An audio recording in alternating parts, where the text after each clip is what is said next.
Let's get to Kevin Stefanski.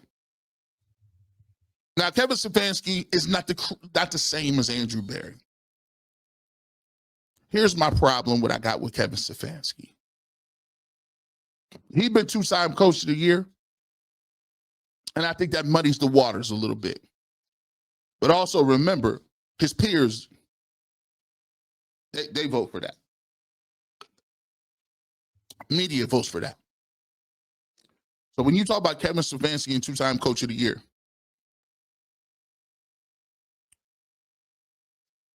you look at his status as a quarterback guru. And this is my point. We are amidst of a quarterback battle right now. We are amidst in a quarterback battle. And I'm not sure if Kevin Stefanski has the skill sets to determine what a superstar quarterback looks like. Let me give you this. Bear with me here. The Cleveland Browns, when we talk about the plan and how the plan is all over the place, you draft Dillon Gabriel in the 3rd round. All prognosticators said that was a reach. Dillon Gabriel was not going before the 5th or 6th round at all. Was not being mentioned. So you take him there and you wonder, okay, if you're going to take somebody in the 3rd round, what skill set am I looking for? Does he have a rocket arm? No. He's played in 3 different systems. That's great. Everybody playing in 3 different systems now. That's awesome. But at the same time, I can look at that and say, you know what? That don't say much. My thing is this: if you're a quarterback, why you jumping squad so many times? You playing with great teams. Why can't you went from UCF to Oklahoma to Oregon? Y'all still didn't win nothing. I could look at it as a totally different way.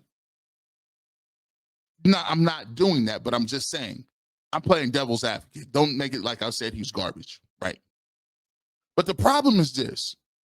Obviously, one of the factions picked him in the 3rd round. One of the other factions said, I don't want Travis Hunter. You know why? Because their eye is already on next year. Man, let me cook. Let me cook. I've been working on this theory. Let me cook. Hit the like button. So you come into this draft, and I'm going to tell you which faction did what. You come into this draft, and you got the number 2 overall pick. The number 2 overall pick can be Shedeur Sanders or Travis Hunter or a defensive end, right? Abdul Carter. You don't take Abdul Carter, right? Think about this. They took Mason Graham, and Abdul Carter could have been the other end. Everybody said that Abdul Carter was better than Mason Graham, but you passed on him. You then passed on Ashton Genty. You passed on Travis Hunter, and you got Mason Graham. Not saying Mason Graham might not be somebody, he could be, but I'm just saying. Just saying. You don't take Shedeur Sanders at 2 or 33. To me, that was the Andrew Berry move. Andrew Berry was convinced by the front office that he had time to play, that he got a vote of confidence that he was going to be here.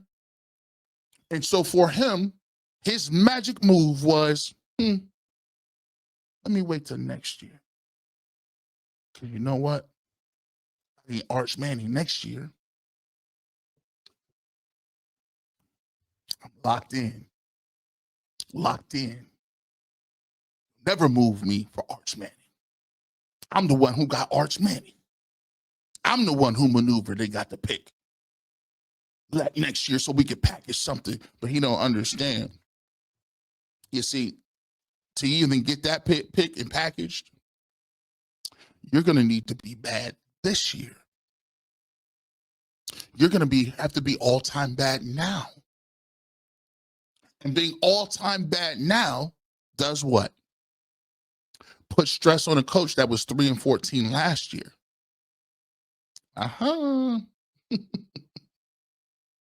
Put stress on a coach that was 3-14. Now you get to Kevin Stefanski.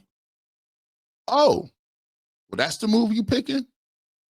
Well, that's the move I'm picking. I need me somebody to play right now. Get all this stuff. I need somebody to play right now. Here's what we're going to do. Why did you get Flacco early in the process, later in the process? Because the tank was coming. It was already spread around. Why you think listen, I tell you all the time, it's not about this year. I didn't say it. Just go look.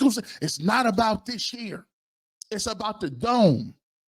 It's about who you got going into the dome. That sounds crazy, and that's pause-worthy too. Pause. But guess what? Stefanski says, oh no, I see what the writing on the wall is with this one. I'm going to get me somebody I think is smart, that can learn what I can learn, whatever the case may be, and I'm going to get him in the third round. I'm going to take Dillon Gabriel. Because guess what? You take Dillon Gabriel and you mess around and try to start him, guess what? If he plays decent, now that's on your resume. Look what I did with Dillon Gabriel. Nobody thought I could do nothing with Dillon Gabriel. Dillon Gabriel wasn't on nobody's radar. Guess what? I'm going to take him and I can make him into something. Then they'll never get rid of me. Because guess what? I got Dillon Gabriel. I make Dillon Gabriel look great. See, I'm a coach that could do something. He wants somebody, see, what he learned was, he wants somebody with a certain personality, skill set. He did not get along with Baker Mayfield. That's verifiable. Verifiable. Baker told him he was playing, and I'm not sitting down, and he kind of had to do it. He did not do good with Jameis Winston. As a matter of fact, when Jameis Winston became the quarterback, he gave up play calling. I'm done with this. Let Dorsey run it. Jameis Winston comes back to him and says, hey, I thought I came here as a free agent for you to call plays. What's going on? Some would argue he didn't want to be attached to that record. Deshaun Watson is done. I'm done. You know why? Because then you can't really say, because guess what? Deshaun Watson played half the year, maybe less than half the year. He still had 7, 8, 10 games to go, and his name was going to be attached to that record as the offensive coordinator. That is the reason he gave up play calling. Because it's easier to say, oh, after the season's over, oh, Dorsey was terrible, which he was, but he's detaching himself from that move. That wasn't slick. I'm cooking. I'm telling you I'm cooking. Yeah, I'm going to give up play calling. Why? We know why. You didn't get along with Deshaun Watson. Because obviously you didn't have the confidence level to call him out during meetings. Come on, man. So now, when you get a quarterback, I need somebody specifically, it got to fit the mold. Dillon Gabriel ain't going to talk back. Dillon Gabriel ain't going to be no superstar quarterback. Dillon Gabriel's going to go out there, do his job, and be cool. You know why? They drafted you in the third round. You was not going past the third round. You was not going higher than you were surprised when your name was called. And now they have to go back and justify why it is they took him in the third round. Well, he destroyed his pre-draft process. What does that mean? What does that really mean? When they say what does that mean? When he answer questions good? Can he throw the football? What are you saying? What is this pre-draft process? What is it? You telling me that we'll get to that later. So I think Kevin Stefanski picked Dillon Gabriel. There you go. So now, guess what? you're at a standstill, so to speak, right? Because now all of a sudden, Andrew Berry is banking on the fact that we're not going to be good next year. I'm trading these picks and I'm going to get me Archman. That's my move. Kevin Stefanski is like, get that. I'm going to get my own quarterback and show that what I could do with a quarterback. Because guess what? He knows he has to do something. You got all the ammunition. You had 2 second-round picks. You had a first-round pick. You got ammunition. These are your quarterbacks. You picked them. And then the analytics department stepped in and said, well, that's what y'all want to do.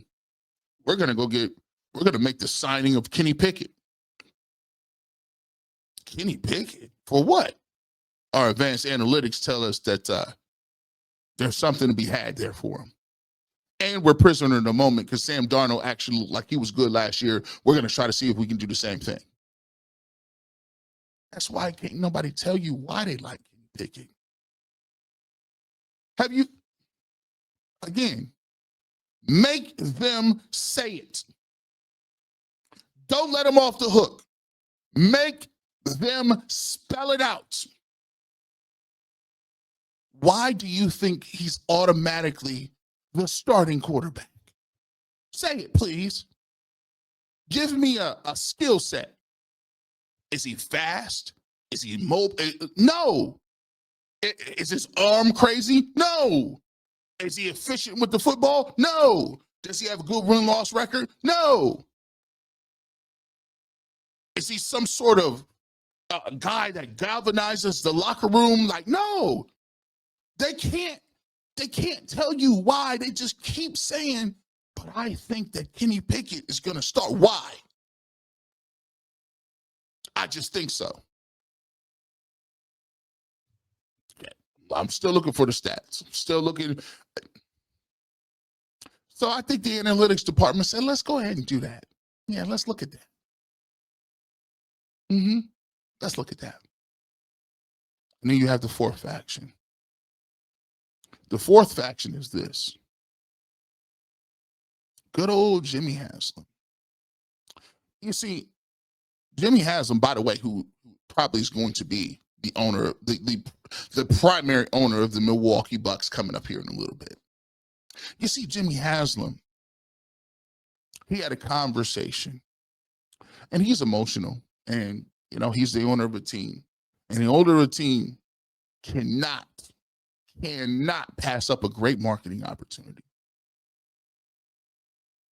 I think they even talked about it.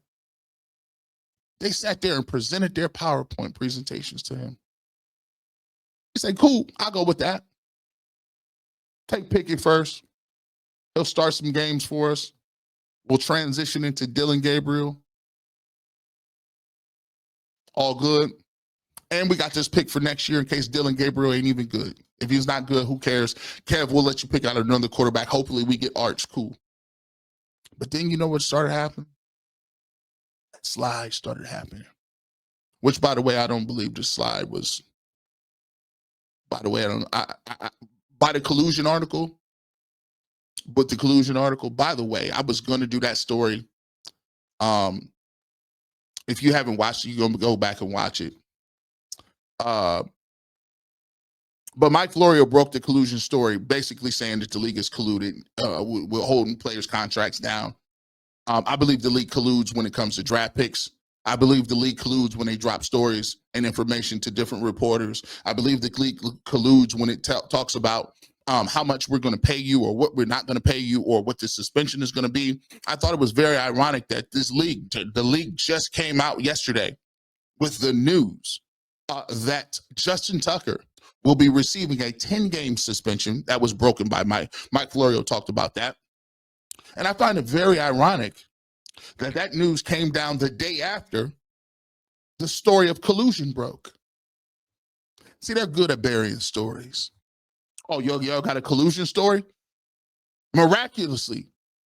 See how little any outlet talked about it. We talked about it here first. Look how little people talk about it. Because the league does a very good job of pouring cold water on any stories You think these folks, you think a bunch of these folks that don't talk to no players no more, that ain't got no inside sources, you think they're not getting that information? Here's how we gonna handle this.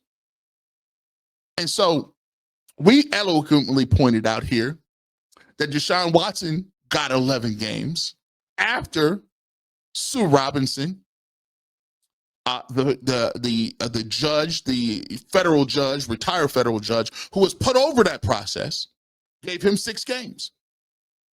Yet and still, the league came back and appealed to themselves and gave him 11 games. You say, what does that have to do with anything, G. Bush? What are you talking about? Well, I think it's funny because Sue Robinson was not involved in Justin Tucker's position. Wasn't even involved. It was a negotiated plea deal that Justin Tucker and his representative took 10 games. You know why it was negotiated off the books?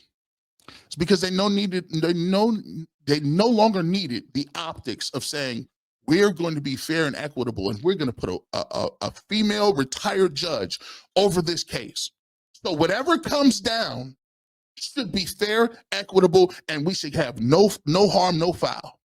But it backfired on them. She came back with 6 games, and they had to say, well, we still got to punish them. We got to punish the Cleveland Browns for doing that with that Deshaun Watson contract, and we got to get that together. So we're going to give him 11 games. Justin Tucker gets 10. And, by the way, stays out of the news. Now everybody wants to talk about the Justin Tucker 10 games instead of the collusion the day before. Mike Florio even laughed and joked, said, it's funny how they broke this news and funny how nobody talked about the collusion news. I said, well, Mike, you got to understand something now. Did you think they were going to give you that bone? Did you think they were going to throw you a bone with that? These fellas are smart, boy. They are smart. You don't get to be a billionaire by being a dummy.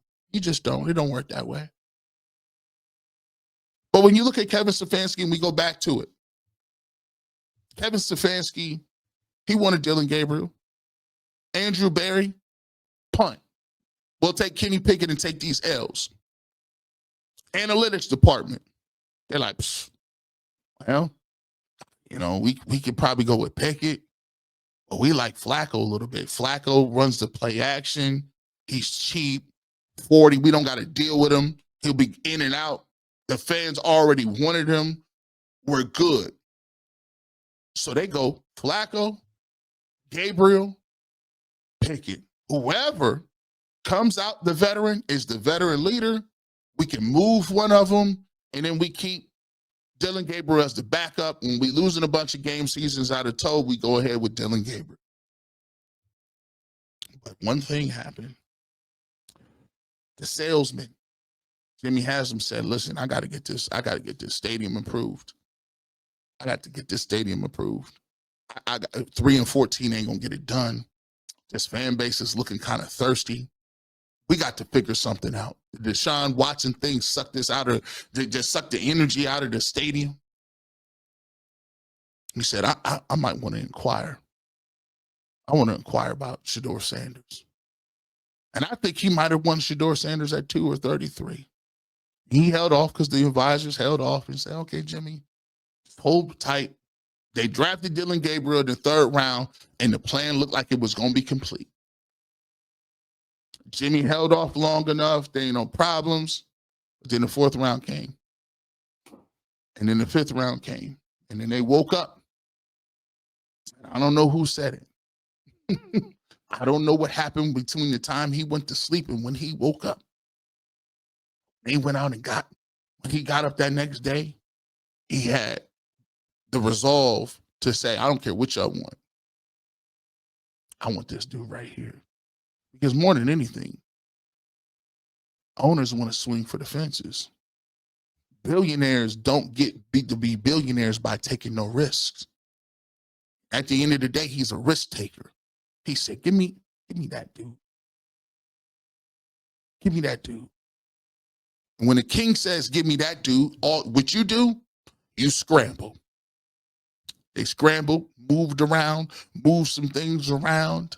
I believe he talked to the league a little bit. Hey, listen, I'm going to take Dylan in the 3rd round. You make sure Shedeur be there in the 5th. I already said I was sorry about the Deshaun Watson. This is why, G. Bush. This is why you can't have nothing nice.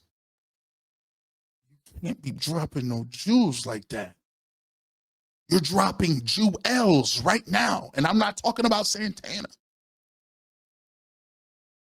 They take him in the 5th, and you end up with a country divided.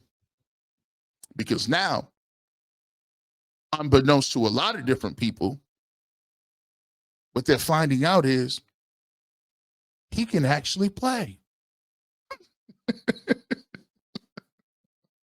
Hold on. Because that's what happens when you're not a good talent evaluator. You actually don't know who's good and who's not. You're guessing. Because all of the people that we see you bring in here, they're not balling at quarterback. Most of them, you're like, what do you see in that? Why are you running this play? Why don't you have a top 10 offense? You don't like receivers? Think about it. If you were going to just tank this year and lose all these football games this year, why would you draft any quarterbacks? This is how you know. What are you guys doing? If you're going to tank, all you had to do is go get Flacco and Pickett. If you want a competition, none of them are going to be here past this year, and just lose games. But you know what you could have done? Instead of taking a quarterback in the 3rd round and a quarterback in the 5th round, you could have took a receiver because you have none. You could have took another linebacker. You could have took another tackle. You could have taken anybody else that would have helped your organization do what you actually wanted to do, which was tank and get a quarterback next year. And it would have been much easier to do it with these 2 old quarterbacks. But now you're confused and convoluted because now each one of you is sitting around with conflicting roles, moves, and how you want to proceed forward. And that is why every single person you talk to has no clue on who the quarterback is going to be. Pro players, TJ Husmanzada. I talked to somebody who said it was Pickett and Gabriel. I talked to Jason Lloyd. He said Flacco looked the best, but I think Kenny Pickett gonna start. Mary Kay, I think Dylan Gabriel's up for the job. Shedeur is on the other field. And Pickett is the starter. You ain't got to ask Aditi what she think. Pickett, all that. But then you get people like Hanford Dixon that say, nah, he about to be the next dude. I'm going to compare him to Lamar Jackson and Joe Burrow. You get guys like Kurt Warner, who says he can throw the ball. Drew Bledsoe, he can throw the ball. You keep saying, Zach Jackson said Dylan Gabriel has 0 chance to be a quarterback. You saw Miles say, listen, he has some limitations. This is why you're getting all of these different, because everybody got a different agenda. Not one band, one sound. The trumpets is doing something. The saxophones is over here. The bass drums and the timpanis and they all lost. The crash cymbals is, no, it's not cohesive. So when you start talking about how it is somebody needs to step up and show this and show that, how you going to show something in a room full of people who have no clue about what they want to do or why or what rhyme or reason? It's confusing. There was no plan last year. Ask yourself, think about this. We're gonna get to this and we'll keep it moving. But I just want to say this so we can act like this is not refutable. And if you are going to call me a clown or a loser, at least give me some clown or loser rebuttals. Because what I'm kicking is not refutable. I'm waiting to see it. Here's how you know there's no plan. The year that they went to the playoffs with 5 different quarterbacks, 5. Deshaun Watson got hurt after a few games. You had PJ Walker. You had DTR. Then you got Joe Flacco off the couch. You were running what you wanted to run. You go to the playoffs. You lose to the Houston Texans, but you're 11-6. You run off records. The Browns are in the playoffs.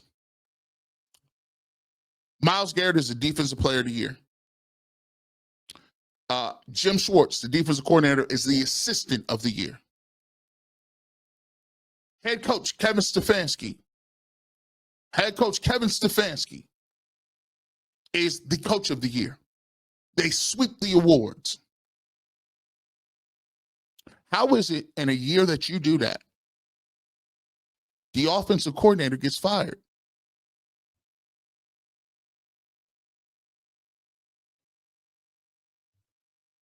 The tight ends coach gets fired.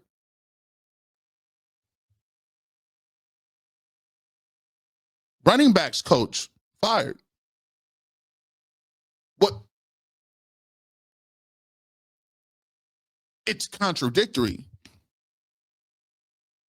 How can the person who is in charge of the offensive coordinator, who helped create every game plan, who helped execute game plans, and was the quarterback coach for all 5 of the guys who you rotated in, but he gets fired? Kevin Stefanski then wins coach of the year because of why? He had 5 quarterbacks and they went to the playoffs still. So how can that be a fireable offense, but at the same time you can win the coach of the year?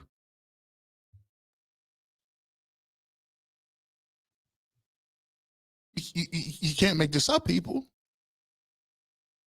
How is that a feather in your cap, but the offensive coordinator gets fired? Then the next year, you got a brand new offense. You bring in Dorsey to be able to throw the ball with Deshaun Watson. Nasty work the first 6 weeks. And guess what? Who was calling plays? You were calling plays, Kev. Those were your plays. When Deshaun Watson goes out, you gracefully bow out and say, Jameis Winston, you going to work with Dorsey. Why don't you keep calling the plays, bro? I'm confused. Now I'm cool. I'm going to concentrate on other things. What? You were still the most penalized team. I'm going to concentrate on what? What you weren't concentrating on not having penalties. What were you concentrating on at the end of the 3-14 season? See, here's the reality of the situation. We're talking about all 4 of these quarterbacks and what they need to be doing and how they need to be doing it and all that good stuff. But guess what, man? I think your coaching staff and your front office need to be reevaluated as well. All of this noise and jargon about how high and mighty they are and how great they need to be and how people need to toe the line. No, they need to show the organization and they need to show the fan base and they need to show that they can prove their worth. All of this talking, and let's be clear about it. You won 3 games last year. You ain't won nothing since 1989.